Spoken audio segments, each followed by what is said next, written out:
Ya, sementara itu pemirsa, Sekretaris Dinas Pangan Provinsi Aceh memastikan pasokan sembako untuk kebutuhan jelang Lebaran Idul Fitri 1440 Hijriah aman dan terkendali.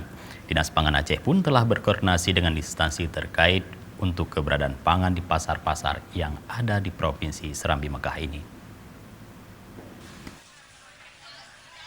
Dinas Pangan Aceh memastikan pasokan sembako menjelang Idul Fitri dan pasca Lebaran aman, cukup, dan terkendali.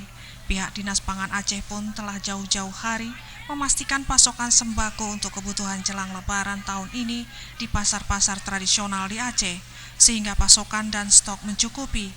Sebelumnya juga Dinas Pangan Aceh berkoordinasi dengan instansi atau lembaga lainnya seperti Bulog, Dinas Perkebunan dan Pertanian atau UPTD, serta Dinas Perhubungan untuk memastikan ketersediaan bahan kebutuhan pokok seperti beras, telur ayam, minyak goreng, gula dan tepung terigu, serta distribusi pasokan kebutuhan pokok berjalan dengan lancar ke Aceh.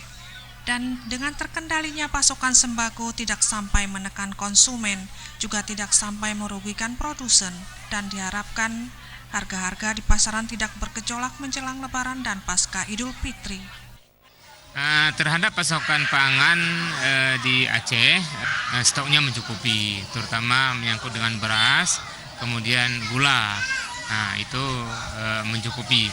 Nah, untuk mengantisipasi itu kita menggunakan beberapa PUPM ya atau PUPM yang siap untuk menyediakan kebutuhan barang masyarakat.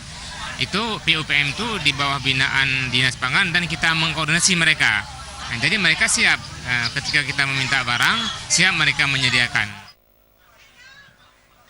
Tim Liputan Aceh TV.